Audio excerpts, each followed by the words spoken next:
number one, he says that mujhko na hua kuch havase mana ko moti, fakhre ahle gha bas bulghosi pani aur roti. So our today's talk at Tawari Khwani is with Dr. Mirza Hasan Beg. And before going to our talk, I would like to my audiences to introduce Dr. Mirza Hasan Beg. If you give me the permission, Dr. Beg. Yes, of course. You go ahead, please. Thank you. And it's my utmost pleasure, I would say, to have a conversation with you and to engage with you on the forum of Tawari Khwani. Especially today, we are here to discuss very important work of Dr. Beg Saab and his journeys to Central Asian countries and also South Asian countries to explore the heritage of Mughals, especially Babur. And as I would like to show my audiences before his introduction, the work, this is the Memoirs of Babur, Waqai Babri, that was initially translated from Persian to Urdu by Professor Yunus Jafri. And I am blessed to receive this gift from Dr. Beg Sahab almost 6 months before, I think, and during the time of pandemic. So this was a work where he added an additional notes and it was published from Scotland. So Dr. Beg is a medical doctor and consultant in otorhinolaryngology from Scotland. He has worked and served long time in National Health Services and Murray's Hospital in Edinburgh, also a long career that spans in Pakistan and also in UK in different places and different capacities. And is a huge body of work related to his own specialty, ENT. He has contributed many research and scientific articles, especially in a Pakistan Association of Otorhinolaryngology, a famous journal of ENT. And in addition, there is a lot of work, but today we are not going to discuss on his main career, but his literary career is also very rich. It's like a huge CV. I cannot describe in half an hour, even in half an hour. But I would just like to give some glimpses of his work. He is elected as a Fellow of Royal Asiatic Society of Great Britain and Ireland in 2011. He is also associated with some social works and was director at FRAE, a council in Scotland that fight with racism. His work related to history is very much elaborative, and I would like to say it's a huge body of work. He edited and put a notes in Khane Khananama. That's a history of Abdul Rahim Khan, the journal of Akbar. And also he wrote some excerpts and a work on Bairam Khan. And today we are here for his special work on Waqai Babri. That's the Urdu translation of Zahiruddin Babur, the biographical account. And there is a lot of work, Pardesh Ki Baatein, a memoir that was published by one of his relatives, Mirza Hussain Ahmad Beg, during the Hyderabad trip to Middle East and Europe. Would like to say that Dr. Beg was born in a historic city of Shahjahanabad, and he has an old ancestral connection, being a Beg as his surname. And his late father, Mr. Mahmud Beg, was a notable Hakim of his time and also a literary personality in his capacity. So hopefully he is going to add in a future time some memos of his father also. He he presented number of papers, innumerable articles at different history conferences also, some of them in Central Asian countries and Turkey, also in South Asia, even at Aligarh Muslim University by Ibn Sina Academy. In addition, he has a great love for Urdu poetry. He also writes Urdu poetry, and he used to be a part of literary festivals in Kirkcaldy and other part of the Scotland. We could like to say the little South Asian diaspora in United Kingdom. He is one of the active contributors there. So thank you, Dr. Dr. Hasan Beg. Would you like to say something? Well, what I would like to really impress at the moment is the book which we are talking about.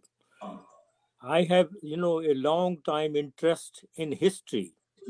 And when I read the history, I found the character of Zahiruddin Muhammad Babur as the most attractive, because his story is the story of what we call rags to riches. He was a king of a small country. He lost everything, and he was really, without any country or without any subsistence at all, but he regained everything. So this is the story of rags to riches. And that's why I feel that among the Mughal kings, he is one of the best one, and an icon which I feel that he should be appreciated for this effort. Oh, yes, Beg Sahab, I would like to show this book. What you have done, a work on this book is a Waqai Babri, and that was republished from Scotland. So first of all, so amazing to saw that even the work in Urdu is going on, and this is Intisab, dedication to Mirza Mahmood Ali Beg, the Walid Grami, or the late father of Dr. Beg Saab. This is really a emotive moment for him. There is some questions popping up. We will come to the questions a little bit late. I will put it here. Meanwhile, you can take a look on these. So if you look here, this is a cover page. Beg Saab, there is a Turkish verse of Babar which you put on the cover page. We would like to discuss that verse. Mujhko na hui kuch havas se gohar o moti, kafi hai fakiron ko faqat pani aur roti. Or this was written in Turkish also. So Well, we'd like to. it is a couplet which includes Turki verse as well as Urdu verse, or Hindustani verse, we should say, not Urdu verse. So if you have a look at this, there are two words which are really of importance, and which should be included into the Hindustani character.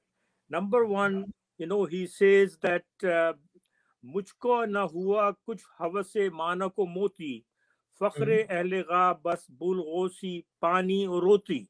So these two words are really Hindustani words. So he has, when he was settled in India, he was using some of the Hindustani words.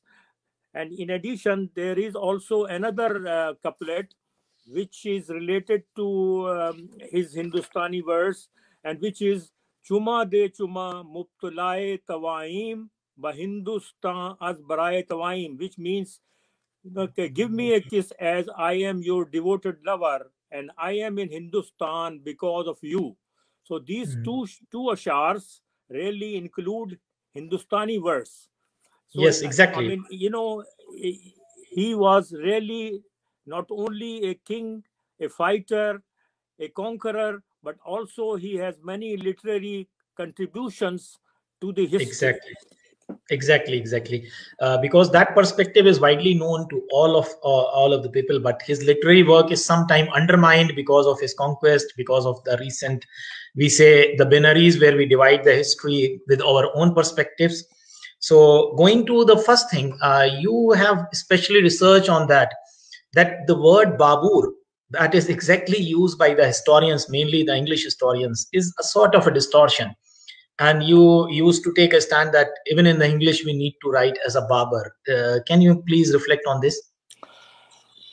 I think if we go back into the history of writing history of Babar, the Beverages, who are the English couple, they have worked on Baburnama or Tuzuk-e Babri quite a bit. And when they published it in the Turkey edition, which is present now in Hyderabad, Dakhan, in Salar Jung Museum, the Mrs. Beveridge used the word Babar. But in the meantime, somehow or the other, there was a communication from Central Asia, and it was said that it's not spoken as Babar, but it's spoken as Babur. But unfortunately, I cannot say that is exactly or 100% true, because when I went there into the Central Asian countries, I noticed that they don't say Babar or Babur, they say Babur, because Babur. Babur. So the alif of ba is not Babur. spoken as alif, but it's spoken as waw. So that's why I feel that because he was an exile from Central Asia, and he was settled in India, and he accepted India as his country, and we call him Babar. So it's more commonly from the Afghanistan to Calcutta, everybody says to him as Babar. So it should be accepted as Babar, because pronunciations depend upon the use. it's commonly called Babar. It's very frequently called Babar, so it should be called as Babar. No, rather than Babur, making it Babur, it could be as a Babar. That's a great point. But none Yes. of the academic person who said that it should be Babur really have been to the Central Asian countries to see how they pronounce it. So they pronounce it completely different. But as I feel that because he belongs to us, he is a king which we regard as with a high regard, so it should be called Babar. Thank you, Dr. Beg. Beg Sab, before going... You must have seen a share which I have quoted in the end, which rhymes with Babar. Which rhymes with Babar, yes. Dr. Beg, there is some questions popping in. Meanwhile, I will take it. Sir, suggest some great biographies of Babar by various authors and some translations of Babarnama in English language. So, English is the most frequent language which has translated Babarnama or Waqai Babar, because there are 4 editions of Babarnama in English. And not only that, there has been recently another edition which has been published with the introduction of Dalrymple, who is really interested in Mughal history. So I think the Babarnama has been converted and translated into English language a number of times. But in addition, it has also been translated into Persian. It has been translated into Urdu. It has been translated into modern Turkey. Yes. French, Russian, German. It has been translated in all these innumerable number of the languages. So it's a frequently translated book. Baig Sahab, before going to the journey हम आप थोड़ा सा mix language में बात करते चलते हैं साथ साथ. तो ये बेहद खूबसूरत टोपी जो आपने सर पे लगाई हुई है आज, ये हम जब सेंट्रल एशिया की तरफ चल रहे हैं, क्योंकि आपने सफर किया था सेंट्रल एशिया का, तो कुछ उसके तासुरात बताइए, कुछ उसकी बैकग्राउंड बताइए. और आपने तो एक बहुत अच्छा कलेक्शन कैप्स का, जिन लोग देखना चाहते हैं कि सेंट्रल एशिया की कैप्स किस तरह की होती हैं, वो तवारीख ख्वानी की गैलरी के पेज पे जाके देख सकते हैं. बेग साहब की अपनी कलेक्शन की तस्वीर के साथ बहुत डिटेल नोट्स में मौजूद है. और उसी की एक स्कल कैप या कैप, एक टोपी आज बेग साहब ने अपने सर पे लगाई हुई है, ज़ेबतन की हुई है. और थोड़ा सा बेग साहब बताइए अपने सफर और इस वहां के एक्सपीरियंसेस, और फिर हम वहां की कुछ खूबसूरत तस्वीर के पास आएंगे. क्यों आपका जाना हुआ सेंट्रल एशिया? देखिए, ये जो टोपी है, ये उज़्बेकिस्तान में कॉमन लोग जो है उनकी टोपी है, और उसको वो डोपी कहते हैं. So DOPI, dopey. So actually, when I started reading history, I felt a gap that people who write history do not visit the places which is the history is about. So that was the reason why I feel that that we should write when we go there and observe. So when I started traveling in the Central Asian countries, which I have done in including Uzbekistan, Tajikistan, Kyrgyzstan, Turkmenistan, all these countries I have traveled, and not only once but many times, just to observe their attitudes, their remembrances. And one of the important things which you will notice is that we regard Zahiruddin Muhammad Babar as a king and as a conqueror, but in Central Asia, he is more regarded as a poet and a writer. As a poet, as a writer. Even now, his poetry is sung by many singers with the music and is liked by many people even now. That's amazing to know. That's amazing to know. Which you find out if you go there and see about this. They regard Babar as their hero because he wrote his autobiography in Turki language, not in Persian language, because his language, his mother tongue was Turki. Though the literary language was Persian, but he preferred Turki. So that's why I went to Central Asian countries, and you will be surprised to know that it is not only the leaders or the conquerors which come from Central Asia, but our culture and our religion also comes from Central Asia. For example, Bukhara, Exactly. Samarkand. Exactly. These are all the Exactly. religious, centers from which our religion came. Particularly, fiqh Hanafi spread Exactly. from Samarkand and Bukhara, From Central Asia. and From that's Central how it Asia. came to us. So What I the think today's Islam और shape in South Asia, आज का जो हमारा इस्लाम है south Asia का, इन Burr Sagir का, India Pakistan का कुछ कोस्टल एरियाज को छोड़ के जहाँ का कांटेक्ट बहुत पुराना था, तो वो सारे का सारा जो है वो बहुत ज्यादा इन्फ्लुएंस्ड है सेंट्रल एशिया से. अभी there is a friend Tariq Hussain Ashraf who is also a surgeon by background and my senior. He said that mostly Muslim resisted Babur on arrival to India. Yes, we will shed this light when we will come on the conquest of Babur in a sequential manner. We'll come on that, what happened in Panipat. There is a beautiful diagram where two armies met and who were belonging to, definitely both were the Muslim monarchs. So we'll come on that part. Dr. Beg Saab will shed the light. He draw a very beautiful diagram. We'll come one by one on that. Let me put the screen here. Dr. Beg Saab, अगर इजाजत हो. Yes, of course, please go ahead. हम कुछ central Asia की सैर कर लेते हैं तस्वीरों के साथ और फिर इसको स्टॉप कर देंगे बीच में. ये तो कवर पेज है किताब का जो आप लोग देख सकते हैं, वकाए बाबरी का. बहुत खूबसूरत कवर पेज है जी. बेग साहब, ये एक बड़ी खूबसूरत सी हवेली है, आप ही का खींची हुई तस्वीर है और बड़ी नक्काशी करा हुआ दरवाजा है जो अभी रिसेंटली रिस्टोर हुआ है. बहुत सफाई से पावर पॉइंट में उसके इम्प्रिंट्स तो नहीं आ पाए, लेकिन कुछ उज़्बेक लैंग्वेज में लिखा हुआ है. इसके बारे में कुछ बताएंगे, इस हवेली के बारे में? ये वहाँ की एक हवेली है जो कि ताशकंद के पास जगह है, वहाँ की हवेली है. तो उस पर जो है एक शेर कुंदा है दरवाजे के ऊपर. तो वो जो है मैंने यहाँ इसलिए वो फोटोग्राफ लगाया था क्योंकि उससे अंदाजा होता है कि आज के दुनिया जो है वो क्या है. तो इसके लिए मतलब मैं आपको उसका ये शेर आपको पढ़ के सुनाता हूँ. बिल्कुल बिल्कुल. तो ये वहाँ दरवाजे के ऊपर ये कुंदा है, ये शेर कि दुनिया यक सराय और दो दरस्त. दुनिया यक सराय और दो दरस्त, दर ई सराय हर रोज कीम कौम दीगर अस्त. यानी every time there is somebody, some other nation which comes and settles and then they go away and the new world comes. So it shows how the history works. So this is an amazing verse that shows rise and fall of the civilizations, and it happens during the course of human history. So Baig sahab, हम आगे बढ़ते हैं next तस्वीर पे. ये एक बड़ी अजीबोगरीब हालत में इमारत है, इसकी भी अपनी एक तारीख है और आसपास कुछ रियूड स्ट्रक्चर्स भी नजर आ रहे हैं इस हवेली के. अच्छा, ये क्या है बेग साहब? आप मुझे देखिए, जो अंदजान जो बाबर शहर है उसके पास एक और शहर है जिसका नाम है असफरा.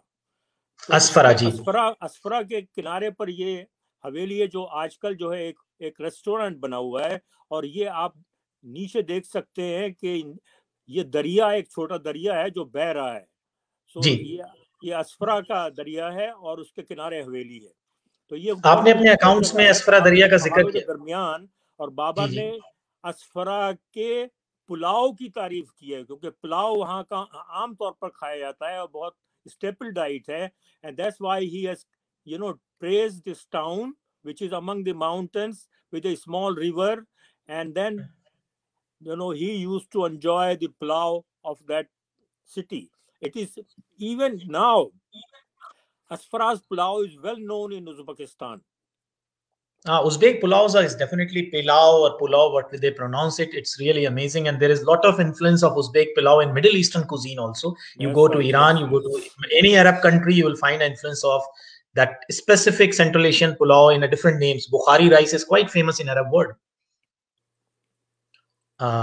Dr. Beg, thank you.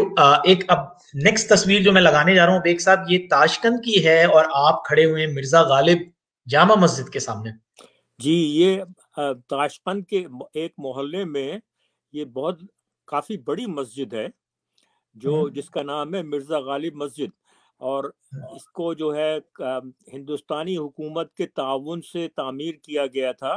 तो उस पर ये हम जो है साबिर इरशाद उस्मानी साहब जो है वो एडिटर थे रिसाले के वो और मैं वहाँ खड़े हुए हैं. तो मिर्जा गालिब की मस्जिद में अंदाजन जब हम जुम्मे के दिन गए तो तकरीबन 500 अफराद जो है आ सकते हैं उसमें. That's a quite اور big بہت mosque, بہت بڑی بہت مسجد. مشہور وہاں کی محلے کی مسجد ہے، تو اس لیے اس کے سامنے کا یہ فوٹو ہے. اور خاص طور سے یہ انڈیا اور سینٹرل ازبیک گورنمنٹ کے جوائنٹ کولیبریشن کا ایک جی مطلب بہت مثال. بہت بہت جی. کوآپریشن ہندوستان کا اور پاکستان کے ساتھ بہت زیادہ کوآپریشن ہے، اسی کی یاد میں یہ بنائی گئی ہے. میرے خیال ہے اندازاً 1968 میں یہ تعمیر ہوئی تھی. تو بیگ صاحب کیا مرزا غالب کے آباء و اجداد اسی شہر سے بلانگ کرتے تھے؟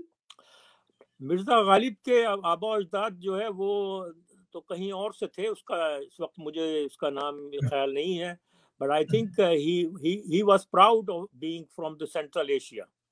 Central Asia, definitely it was from Uzbekistan, but which city we are not sure about that. Okay Baig sahab یہ اگلی تصویر جو ہے یہ بھی بڑی ایک نمایاں تاریخی تصویر ہے. جی یہ ایکچولی یہ جو جگہ ہے this is called Aksai. Aksai. جی جی. It's a small town about 25 kilometers from Andajan, which was the main town of Babur.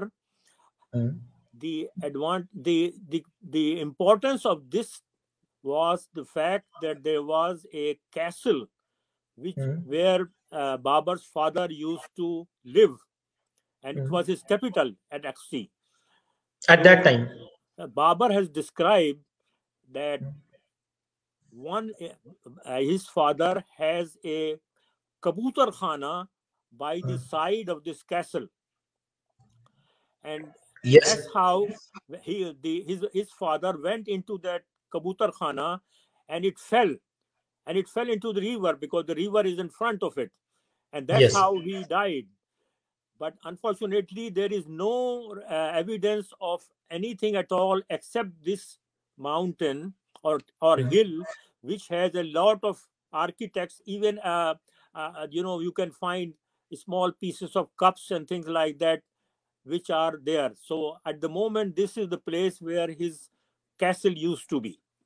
So I think we could like to say that in Babur Memoirs this was described accident where his father passed away while flying a pigeons, and this was That's exactly right. the site where he passed away. So this And was the place where his father castle was there. their father castle was there, and this was close to Andijan, 25 kilometers About away. 25 kilometers from 25 Andijan. kilometers.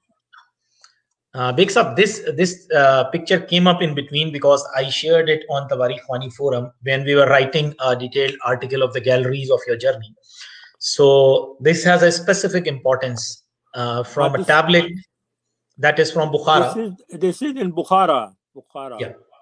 And it's a tablet of Khwaja Bahauddin Naqshband. Naqshband, yes. So let's stop. Babur has close relations with Naqshbandis. Exactly. That's why I put it. You wrote a detailed article on Tawari Khwani also, and in many other places in your books also you reflected that Babur have a strong connection with Tasawwuf, and especially from the Naqshbandi Tariqa, and he was quite associated with them. That's why I put this picture here, just to make a discussion. He used to respect, lots of Naqshbandis.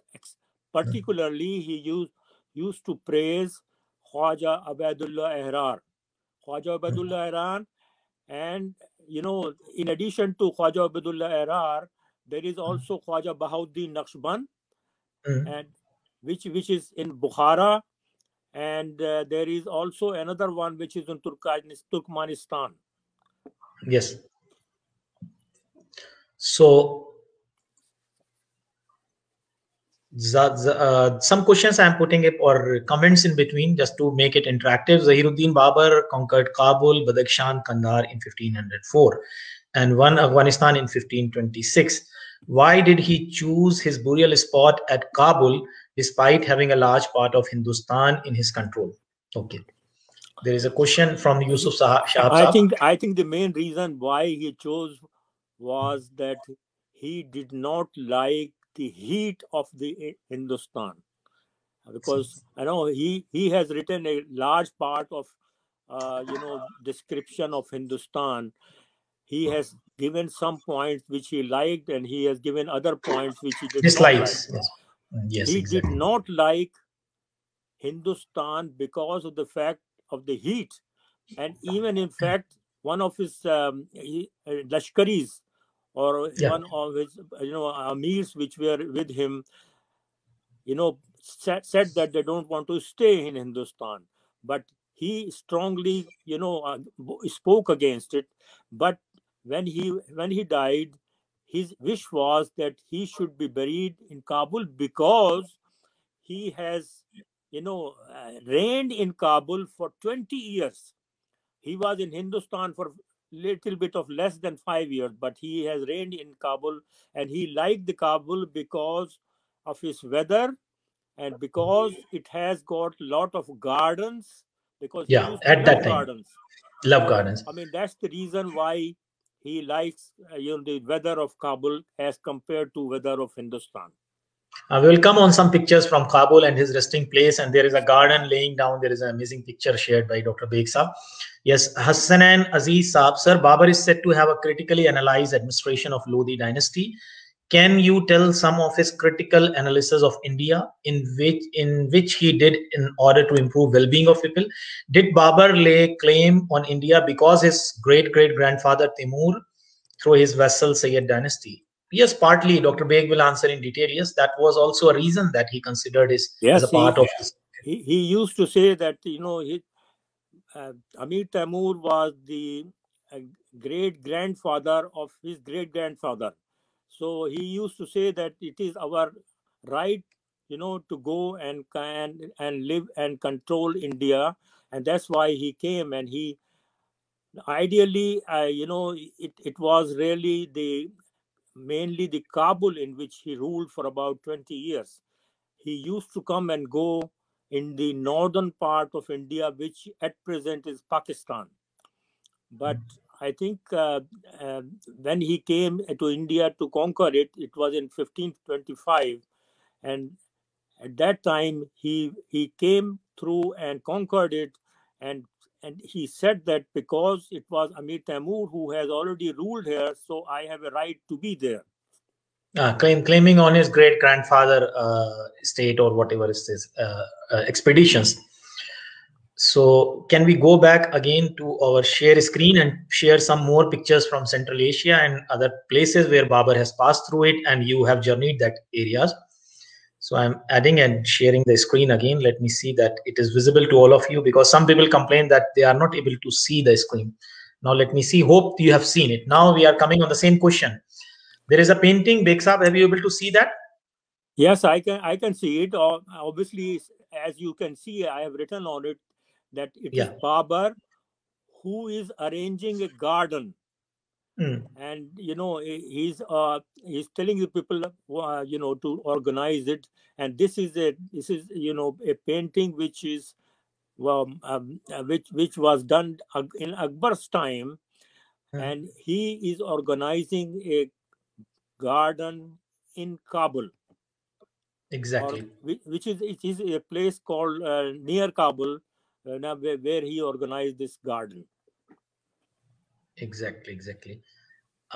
Yes. Now here is very historic fort. Quite of the people who know Central Asia, who want to visit Central Asia, or who are interested in Central Asian documentaries, you have seen that this huge fort.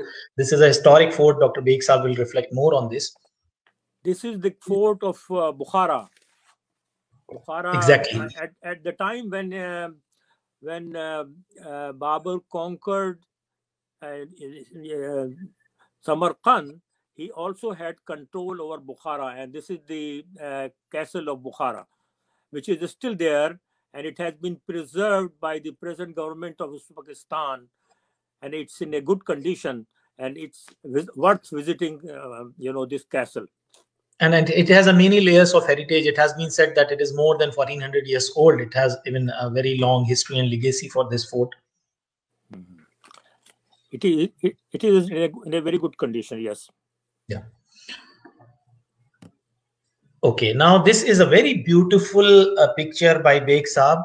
Again, having a depiction of Central Asian culture. One could wonder about the wooden work, the inner side architectural beauty, and you can see the chandeliers. Beg Saab, would you like to talk on this picture? Yes, as I said before, can you see the main where the girl is standing? On top Yes. of this is written that Sher, Dunia ba misalo Bimisal. yak saray o do darast. Do the rest. This is the same. I think this is the same picture of the Haveli. Yeah, the other door has that Dar in Sarai Har Roz Komedigaras.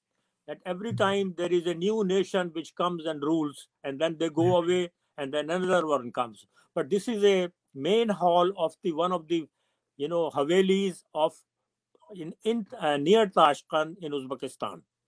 In Uzbekistan, near Tashkent, yes. And this is a very historic bridge, because during the Soviet war also and before the Soviets, this plays an important role.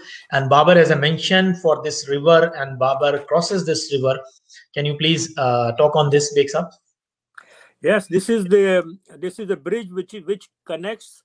At that time, it was built by USSR, Russia, and it's called Bridge of Friendship. And it connects, used to connect the Russian country with Afghanistan. Exactly. And it is on Sir River, Darya-e-Sir. And it has not only the road, but also the rail. And the rail used to come, and on the Afghanistan side, there is a city was built up called Hairatan. So this is the bridge through which the Russia invaded Afghanistan in 1979. It has been painted yellow, but it's still in active service. So it's still used quite a lot. But the railway doesn't go beyond that town. Other parts of Afghanistan do not have railway. It's only up to Hairatan. Hairatan, okay. So this is a connection, and Babur crossed this river during his, I think, expedition to Afghanistan or Kabul province at that time. So, can I move, Beg Sahab? Yes, of course. Okay. So this is again a historic picture. On a hilltop, there is a fort, and this fort is a very historic fort. This is a Kabul fort in which, Babur has ruled for about 20 years. Babur has ruled about 20 years, and there is in a debilitated condition at the moment, because it has not been built up, and the recent wars have really destroyed part of it.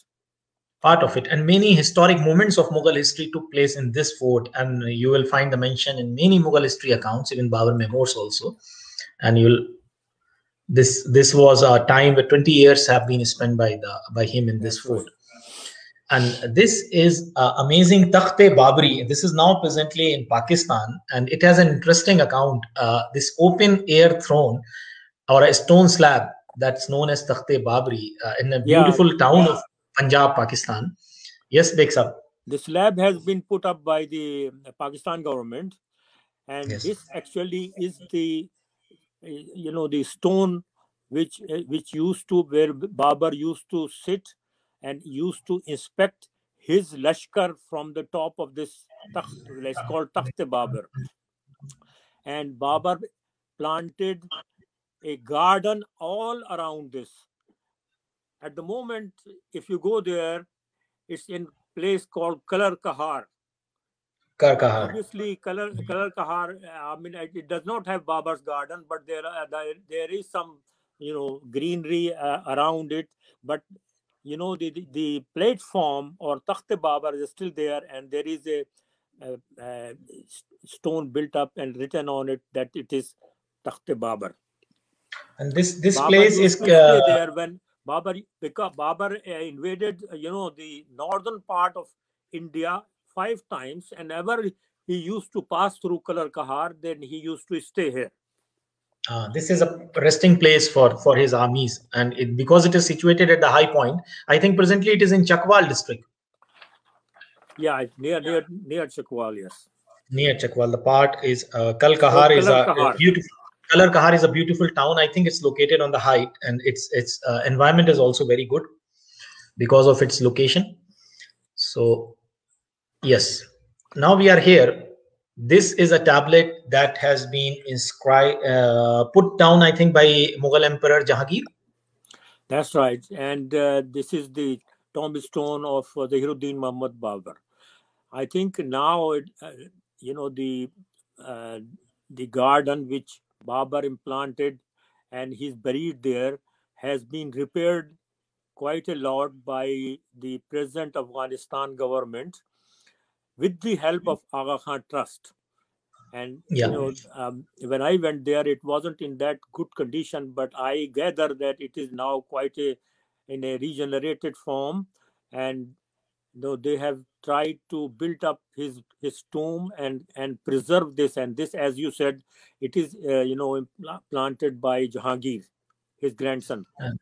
And I could read some of the verses. Allahu Akbar, La ilaha illallah, Muhammad Rasulullah, Bashahi as Janpash, Manifi Nurullah as Zahiruddin Muhammad Bood Babar Badshah, Kashiko Dolato Iqbal.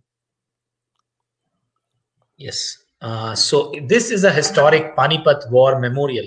This is a place where 3 strategic battles of India has been fought.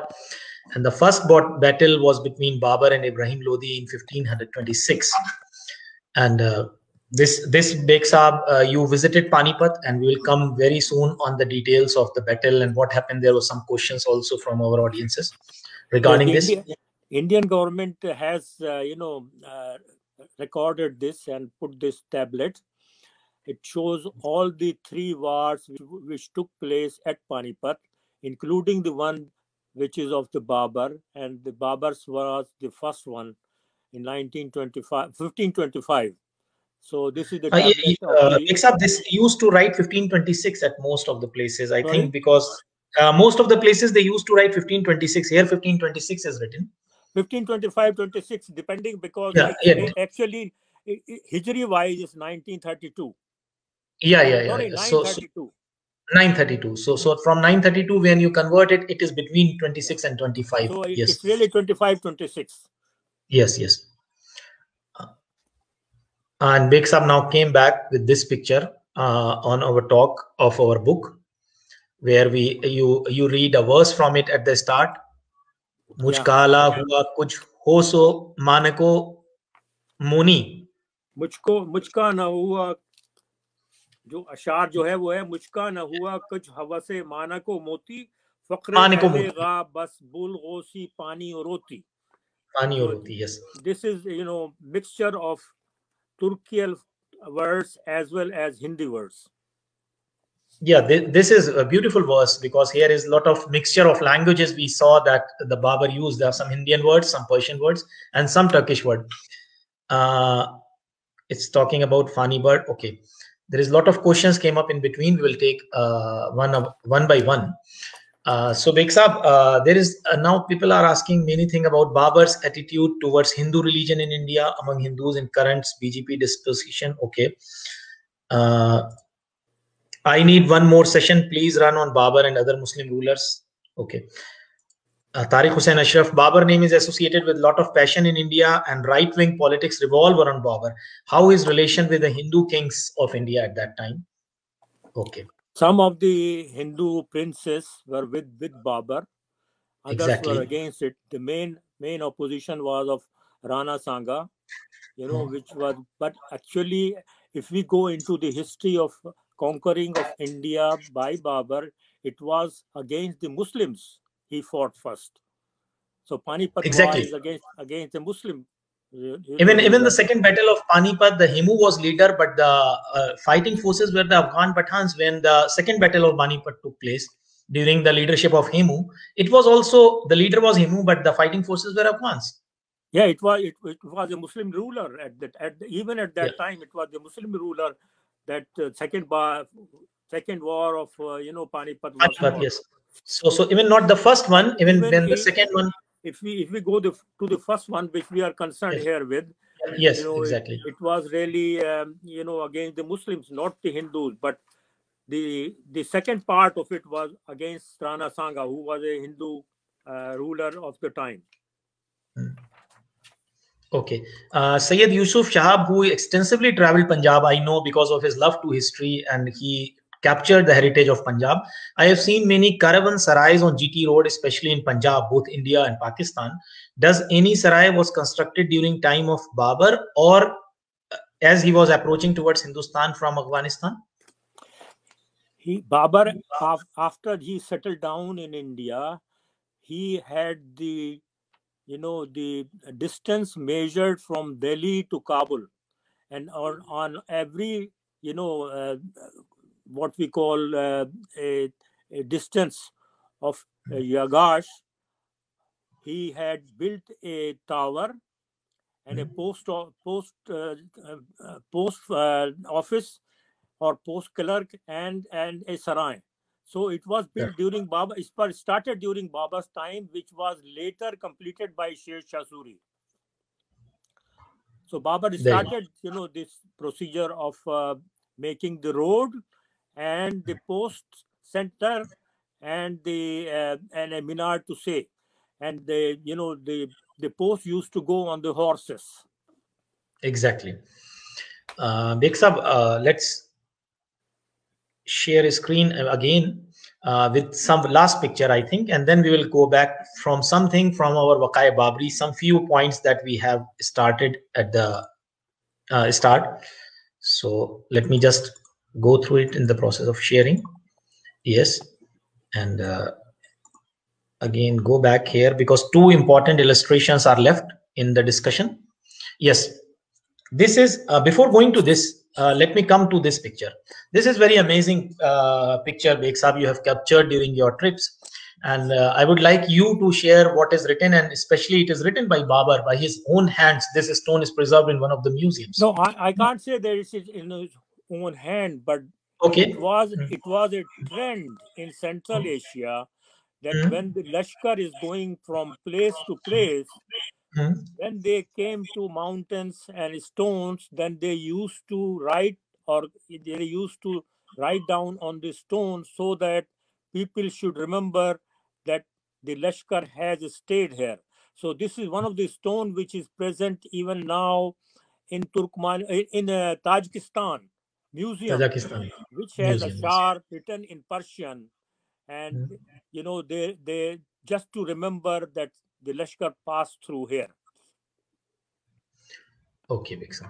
Now here you designed a beautiful illustration, and some of the words, if you remember, while I was writing your article on our gallery, I asked you to explain me. This is the arrangement of the armies. One side is the Ibrahim Lodi army, and one side is the arrangement of Babar army. And if you look here, I would like to explain. This is during the time of war. What Tariq Hussain Ashraf was asking, these are the two forces beside standing each other. Biksab, if you like to explain this rule, here is a term used, and there is some other terms. There are two figures. The top one is before the war, and the lower one is during the war. Okay. There is a Lashkar of Ibrahim on the top and Lashkar of Babar lower down. But if you see, the Lashkar used to divide into Jawan Ghar, which is right wing, Bran Ghar, which is the left wing, Ghol Haraval is the front, and Ghol is the main body of the Lashkar. So this was the typical form of fighting.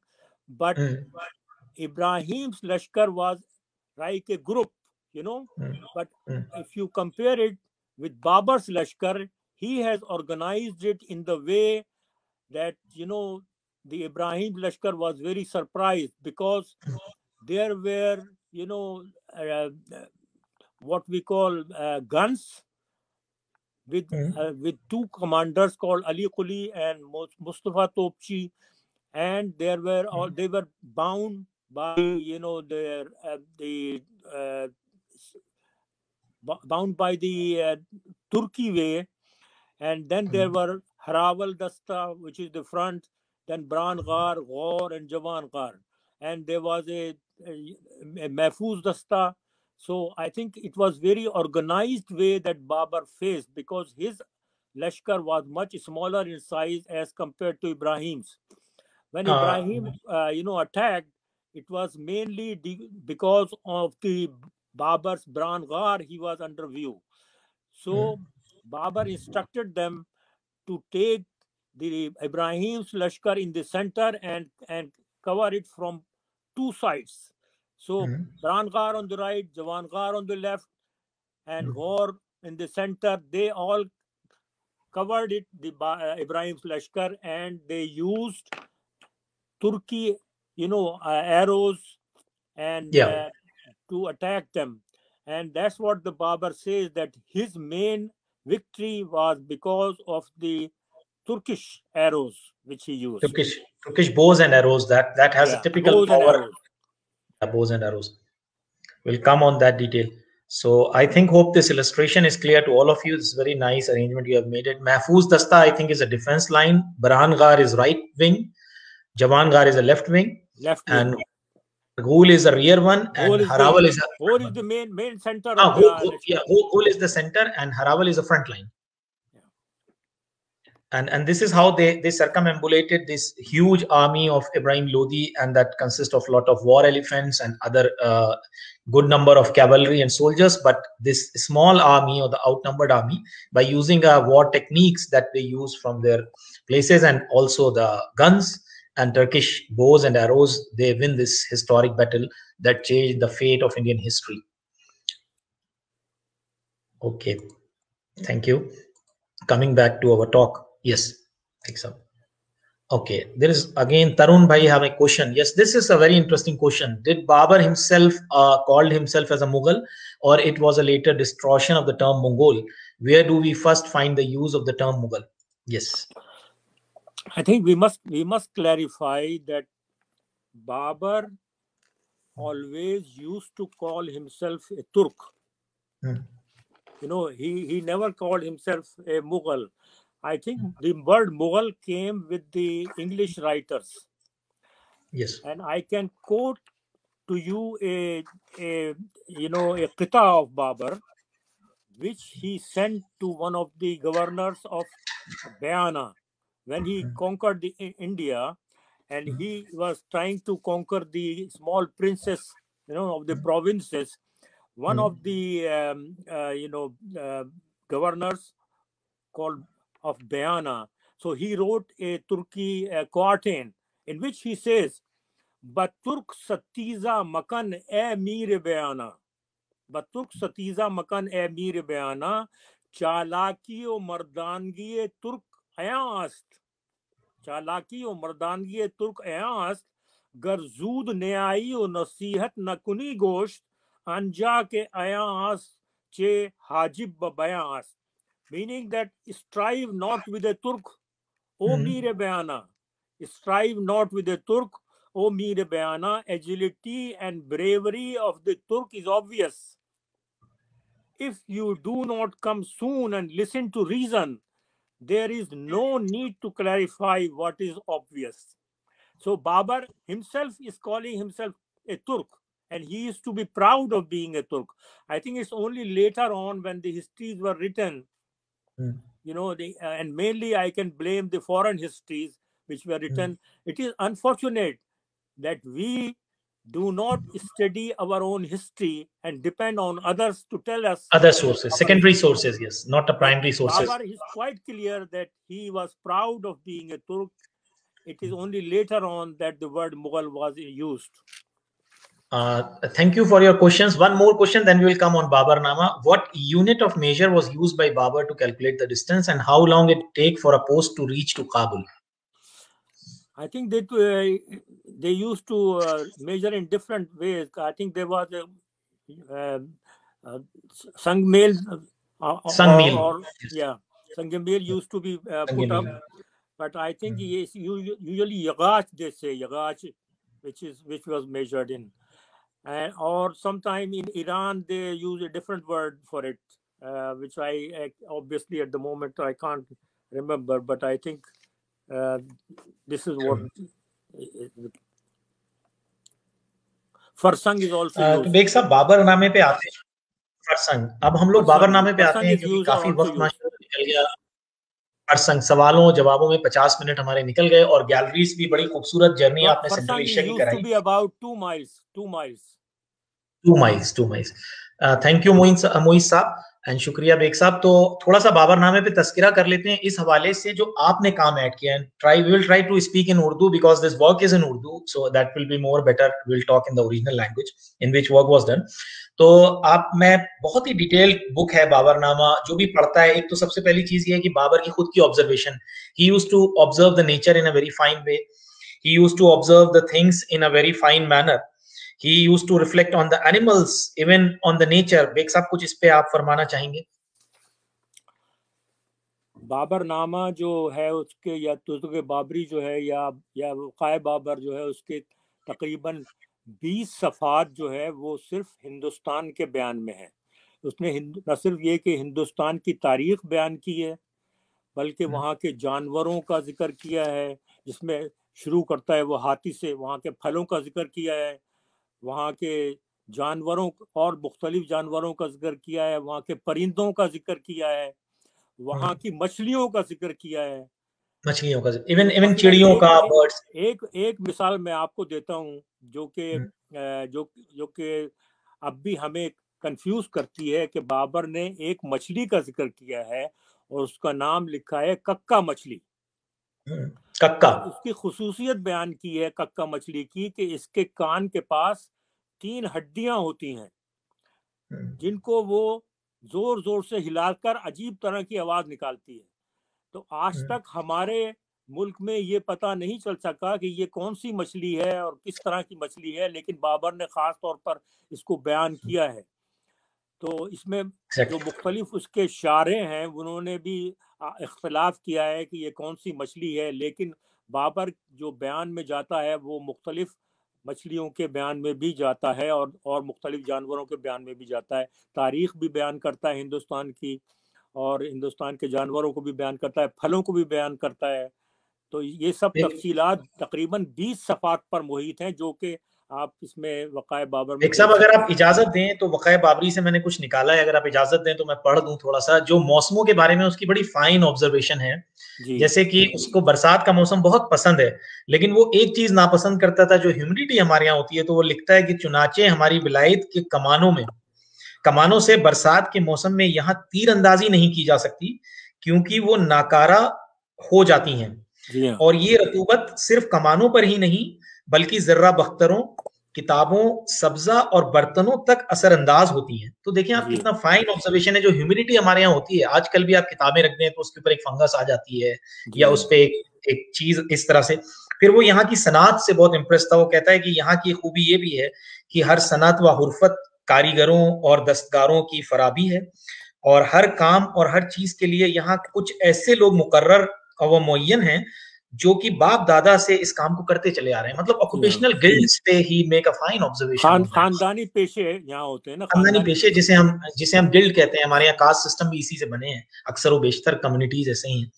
नहीं, उसने तो ये भी बड़ी तारीफ की है कि यहाँ पर हर सनफ हुर्फत के बेशुमार लोग मिल जाते हैं, बेशुमार लोग मिल जाते हैं। बिल्डर जो है मिल जाएंगे इनफ नंबर, यस, एग्जैक्टली। हर काम करने वाले, घोड़ों की देखभाल करने वाले, दुकानदार। जैसे उसने संग तराशों का भी जिक्र किया है कि संग तराश यहाँ बहुत बहुत बड़ी तादाद में है और वो बहुत आसानी से मुहैया हो जाते हैं। बेग साहब आपने जगह जगह किताबों में जो नोट्स लिखे हैं वो मुझे तो बहुत मुफीद नजर आए, खास तौर से एक ऐसे आदमी को जिसे तुर्की नहीं आती, जिसे फारसी नहीं आती, और आपने उसमें बहुत अच्छे इलेबोरेशन कर दिए वक़ाए बाबरी में। जैसे मैं कुछ का जिक्र करना चाहूंगा यहाँ पे। आपने एक जगह लिखा है कपचाक कबीले के बारे में, जिसका बाबर ने खुद तस्करा किया, लेकिन अब लोग कपचाक के बारे में नहीं जानते कि क्या होती है कपचाक, कोई ट्राइब है, क्या है। कपचाक एक कबीला था। कबीला जो है वो था, वो जो बताइए कि जो सेंट्रल एशिया में एक दरिया अर्तिश है उसके पास रहते थे वो लोग, कपचाक कबीला। तो कपचाक कबीला जो है फिर वो मूव करके मगरिब की तरफ चले गए थे। तो जो कैस्पियन सी है उसके ऊपर थे वो, तो वो कबीला वहां आके आबाद हो गया था, और उसका जो जनूबी हिस्सा था, the southern part of that area was mainly Muslim. तो अभी जो है मतलब कि अब भी वहाँ कुछ लोग जो अब तुर्कमानिस्तान के शुमाल में रहते हैं वो कपचाक कबीले से ताल्लुक रखते हैं। कपचाक कबीले से ताल्लुक रखते हैं। even there is Kipchak cap also, I think they have a specific type of cap। कपचाक होती है। हाँ, अच्छा बेग साहब, इसी तरह से तुर्कमान कमान की आपने बड़ी अच्छी सी डिस्क्रिप्शन दी है अपने नोट्स में कि ये कितने हिस्से होते हैं, कितने पार्ट्स होते हैं इसके। एंड दिस इज अ बो जिसकी वजह से बाबर ने फतह हासिल की मैदानी जंग में पानीपत के। देखिए यहाँ जो यूरोप में जो कमानें इस्तेमाल होती थी, वो एंड एरोज जो यहाँ के थी वो बहुत बड़ी एरोज होती थी, लेकिन जो तुर्क जो इस्तेमाल करते थे वो कंपोजिट بو کہلاتی ہے وہ. It's a mixture of rubber and wood and it has got crews. تو اس کو باقاعدہ بتائیے کہ پورا یہ ایک عملہ ہوتا تھا جو اس کی دیکھ بھال کرتا تھا, اس کو بناتے تھے, اس کو موڑتے تھے. تو اس کے مختلف حصے ہوتے تھے, جیسے گر شہزہ, نیم خانہ, خانہ, قبضہ اور زہ, جو اس کا کارڈ ہوتی تھی وہ زہ کہلاتی تھی. زہ یہ کہلاتی تھی. ترکی بو جو ہے اس کی ایڈوانٹیج یہ ہوتی ہے کہ اس کا جو تیر ہے وہ بہت کاری ہوتا ہے اور بہت دور تک جاتا ہے. تو اسی لیے جو آپ دیکھیں گے جو اس میں جو میں نے ہوائشی فراہم کیے ہیں اس میں بہت سی قسم کی بو اینڈ ایروز کا ذکر کیا گیا ہے. بہت ساری بوز ہیں روز کا ذکر جیسے کہ کیا, اس کے پارٹس کا بھی ذکر کیا. ناوک ہے ایک, اور اسی جی طرح اور دوسری ہے ایسا. تو ترکی کمان جو ہے اس کو تو مغرب والوں نے بھی بہت اپریشیٹ کیا ہے, لیکن جیسا کہ آپ نے کہا انفارچونیٹلی ہندوستان کے موسم برسات میں وہ کام کرنا بند کر دیتی تھی. ہاں, because of absorbing the water, وہ یہاں پہ برسات میں اتنی کیونکہ افیکٹو نہیں وہ تھی.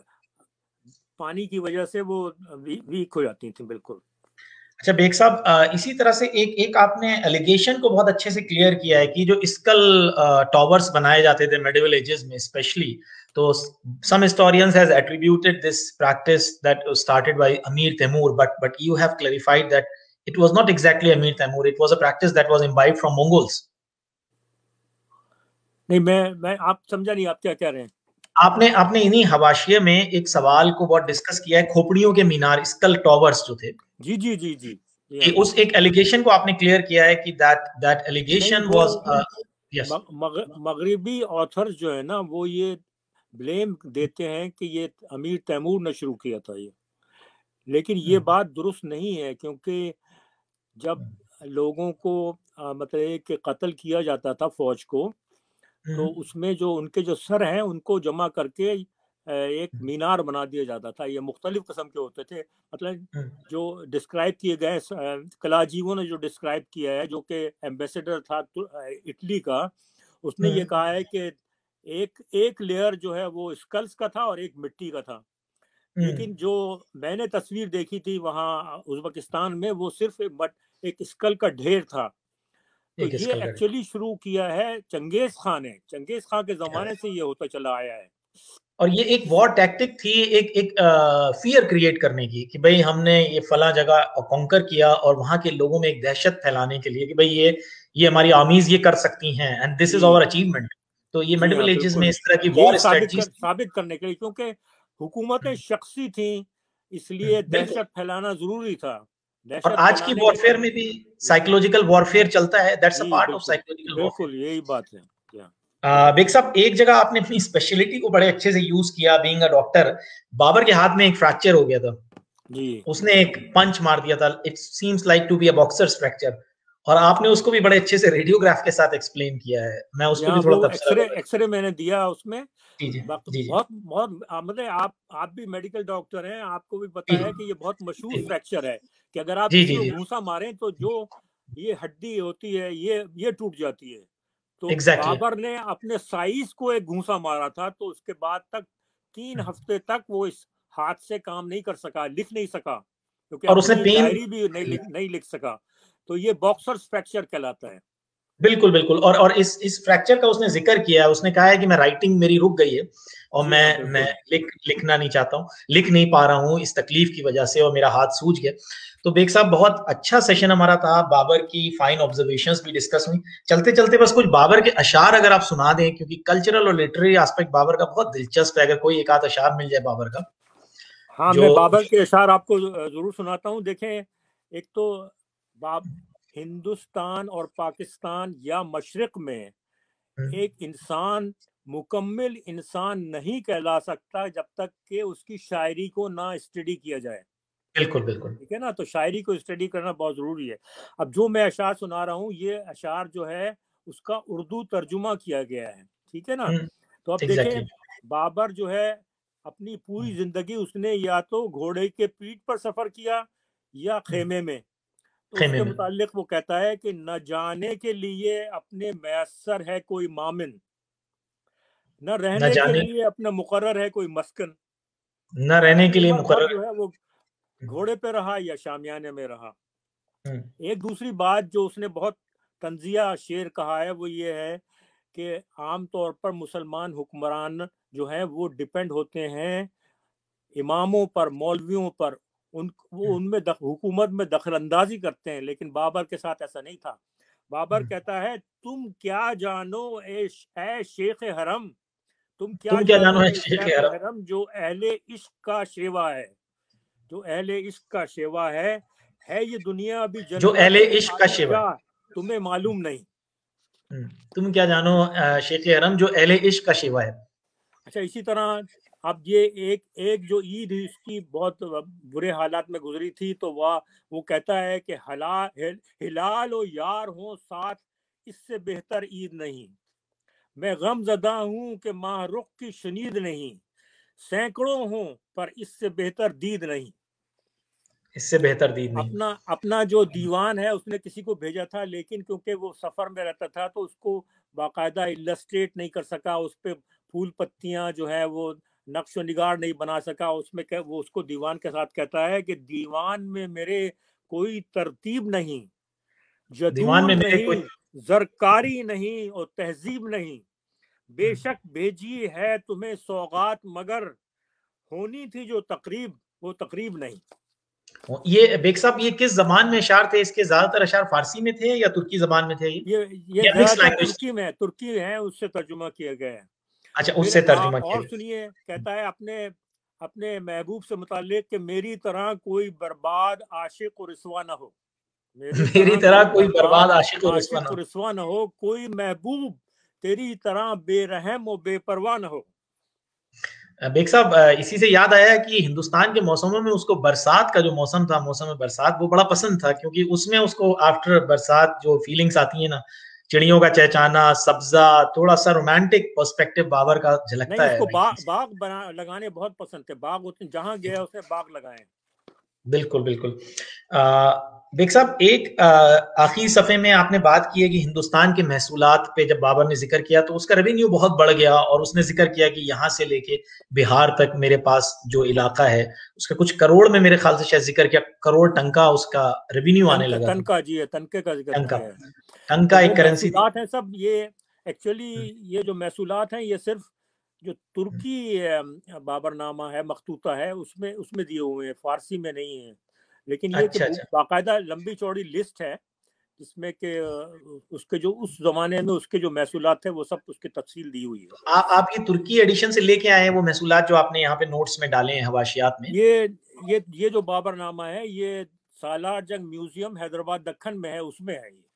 اچھا اچھا اچھا، وہاں سے آپ نے اس کو لیا؟ جی ہاں، وہاں سے لیا ہے، آپ نے اپنے نوٹس میں لیے، ڈالے، ایڈ کیا۔ جی بیگ صاحب کچھ مزید عرض کرنا چاہیں گے؟ سوالات ہم نے لے لیے ہیں زیادہ تر لوگوں کے بات چیت کے دوران۔ ایک شعر اور سنانا چاہوں گا جو کہ بابر کی زندگی پر پوری طرح لاگو ہوتا ہے۔ عام طور پر کہا جاتا ہے کہ یہ بابر کا شعر ہے، لیکن یہ بابر کا شعر نہیں ہے، یہ اس کے ایک چچا تھے جن کا نام بابر مرزا تھا، ان کا شعر ہے کہ نو روز نو بہار او گل او میں او دل براں، نو روز او نو بہار او گل او میں او دل براں، بابر با عیش کوش کہ عالم دوبارہ نیست، یعنی بابر نیا دن، نئی بہار، پھول اور شراب، بابر عیش کر لو، یہ عالم دوبارہ نہیں آئے گا، یہ عالم دوبارہ نہیں آئے گا۔ تو یہ اس کی زندگی پر باقاعدہ لاگو ہوتا ہے، لیکن ہے اس کے چچا ہیں، ان کا شعر ہے۔ اب ایک صاحب چلتے چلتے بابر کے شروع میں بھی ہم نے ذکر کیا تھا، ایک اور پہلو جو بابر کی زندگی کا تھا تصوف سے، خاص طور سے خواجہ ارار سے جو اس کے تعلقات تھے اور خاندانی تعلقات تھے، اس پہ تھوڑا سا تبصرہ کر دیں۔ اور بہت بہت قریبی تعلقات تھے اس بابر جو ہے، ان کے جو بابر ان کے والد جو ہے خواجہ عبیداللہ ارار کے معتقد تھے، بہت مانتے تھے، اور جب بابر بیمار ہوا تو اس نے بابا جو خواجہ عبیداللہ ارار کا رسالہ والدیہ ہے اس کا ترجمہ کیا تھا فارسی سے ترکی نظم میں، تو وہ بہت مشہور رسالہ ہے، اور اس کا خیال تھا کہ جس طرح جو شرف الدین بوسیری جو ہیں وہ مطلب صحت یاب ہو گئے تھے اپنے فالج سے کہ قصیدہ بردہ شان میں قصیدہ لکھ کر، اسی طرح اگر میں بھی رسالہ والدیہ کا ترجمہ کروں گا تو میں بھی صحت یاب ہو جاؤں گا. تو یہ ایسا ہوا. تو وہ بہت زیادہ معتقد تھا. اسی لیے وہ اپنے ایک جو قطعہ ہے اس کا وہ ہے کہ در ہوائے نفس گمراہ عمر ضائع کردہ ہم، پیش اہل اللہ از افعال خود شرمندہ ہم، یک نظر بمخلصان خستہ دل فرما کہ ماں خواجگی را ماندہ ہم اور ایم خواجگی را بندہ ہم. اس کا ترجمہ ہوا کہ ہم نے اپنی زندگی خرافات میں ضائع کی ہے، اہل اللہ کے سامنے شرمندہ ہیں. اگر آپ کی نظر عنایت ہمارے دلوں پر ہو جائے تو ہم معروف لوگ آپ کے غلام ہو جائیں گے. تو یہ اس کی عقیدت کا اظہار ہے جو خواجہ عبداللہ احرار سے. بالکل بالکل. بیگ صاحب، ایک صاحب نے پوچھا ہے، چلتے چلتے ہم اس کو ذکر کر دیتے ہیں، بابر کی فیملی ہسٹری کیا ہے؟ ویسے تو لوگ جانتے ہیں لیکن بیگ صاحب اگر تبصرہ کریں گے. ماں اور باپ کی طرف سے ڈفرینٹ نسلوں سے تھا وہ. ایک طرف سے باپ کی طرف سے تو وہ ترک تھا، اسی لیے وہ ترک اپنے آپ کو کہتا تھا، لیکن ماں کی طرف سے اس کا رشتہ منگولوں سے ملتا تھا. جی، چنگیز خان کا پر پوتا ہوا کرتا تھا، وہ ماں کی طرف سے پر نواسا. اس زمانے میں تو یہ بہت مشہور تھا کہ وہ بابر جو ہے باپ کی طرف سے ترک تھا اور ماں کی طرف سے منگول تھا. جی. اور بیگ صاحب بہت شکریہ اس خوبصورت گفتگو کا. مجھے لگتا ہے کہ ہم نے بھی بہت سیکھا اور لوگوں نے بھی بہت کچھ سیکھنے کو ملا ہوگا. ڈاکٹر طارق حسین اشرف صاحب کہہ رہے ہیں کہ بیگ صاحب سے ریکویسٹ ہے کہ کوئی مووی میکر اس پہ ایک سیریز بنائے. بابر کے جو پہلو آپ نے ایلیبوریٹ کی ہیں، ان پہلوؤں پہ، بابر کی پوئٹری پہ، بابر کے تصوف پہ، اس کے فائن آبزرویشنز پہ، اس کے نیچر پہ، ریفلیکشنز پہ. Babar as a experiential environmentalist and nature lover also, where he talk about the seasons, where he talk about یہ پروفیشنل کام ہے. اگر کوئی اس میں ہمت کرے تو میں ساتھ دینے کو تیار ہوں. اچھا، اور دوسرا میں یہ بتا دوں کہ یہ بک ابھی تو اسکاٹ لینڈ سے چھپی ہے، بٹ بیگ صاحب کوشاں ہیں، انشاءاللہ کوشش میں ہیں، اور بہت جلد جیسے ہی انڈیا میں کہیں پرنٹ ہو سکتی ہوگی تو یہ انڈیا میں اویلیبل ہو جائے گی. پاکستان میں تو اویلیبل ہے یہ ابھی، لیکن انڈیا میں بیگ صاحب کی اور کتابیں بھی چھپی ہیں، تو ہو سکتا ہے ہوپ فلی انشاءاللہ یہ انڈیا میں بھی پبلش ہو جائے، تو آپ لوگ اس سے فیض یاب ہو سکتے ہیں. جی، اگر کوئی مطلب کہ آپ مجھ سے کانٹیکٹ کر لیں تو میں ان کو سپلائی کر سکتا ہوں، اس لحاظ سے کہ کچھ کاپیاں جو ہے وہ ہیں میرے پاس جو کہ میں دے سکتا ہوں. بالکل بالکل بیگ صاحب، بہت بہت شکریہ. Thank you for this great talk and great conversation. میں یہاں پہ براڈ کاسٹ کو اینڈ کر رہا ہوں. بیگ صاحب کوئی میسج دینا چاہیں گے؟ آپ کا بہت بہت شکریہ آپ نے یہ دعوت نامہ دیا اور بتائیے کہ مجھے بلایا اور بات چیت کی. لیکن میں آخر میں آپ سے ایک بات یہ ضرور کہنا چاہتا ہوں کہ ہمیں جو ہے صرف بابر کی جنگوں کا ہی ذکر نہیں کرنا چاہیے، اس کے علمی کام بہت ہیں. علمی کام سے مطلب یہ ہے کہ اس کے 2 دیوان ہیں، اس کا رسالہ والدیہ ہے، اس کی آٹو بایوگرافی ہے وقائع بابر جو آپ دیکھ رہے ہیں، اس پہ بہت محنت اس نے کی ہے. تو یہ اس طرح جو ہے اس کے بہت سارے کام ہیں. اس کے علاوہ جو ہے اس نے ایک کتاب لکھی تھی جس کا نام ہے مبین، جس میں فقہ حنفی کے احکامات ہیں جو اس نے اپنے بیٹے کامران کے لیے لکھے تھے. اس کے علاوہ رسالہ والدیہ جس کا میں نے ذکر کیا. اس کے علاوہ ایک رسالہ عروض ہے جو کہ پروسیڈی کہلاتی ہے انگلش میں، اس پر اس کی ایک رسالہ ہے. اس کے علاوہ ایک رسالہ اوزان ہے جو اس نے جو ہے ایک شعر کے مختلف تختی کی تھی، وہ رسالہ اوزان ہے. اس کا ایک وصیت نامہ تھا جو بھوپال کی لائبریری میں تھا لیکن اب گم ہو گیا ہے، جس میں اس نے ہندوؤں سے بہت اچھے طریقے سے بیہیویئر کرنے کی ضرورت ہے. اس کے علاوہ بابر کے ہندوستانی جو الفاظ ہیں ان کے اوپر ریسرچ کی گئی ہے باقاعدہ، پاکستان میں بھی اور ازبکستان میں بھی. اس کے علاوہ بابر کو موسیقی سے بھی لگاؤ تھا. تو یہ سب ایسپیکٹ ہم کو جو ہے زیر نظر رکھنے چاہیے، صرف جنگوں کا ہی اس کے ذکر نہیں کرنا چاہیے. ایگزیکٹلی. اور اسی لیے آج کل کی جو پالیٹکس میں بہت لوگوں کا سوال تھا، because we use to see the medieval things in a different perspective, that's why the things get change. When we start to evaluate the medieval things in a modern time with our own spectacles, then definitely the perspective got changed. Am I right, Dr. Beg? جی بالکل صحیح ہے. بہت شکریہ. میں Broad cost and کر رہا ہوں. ہم لوگ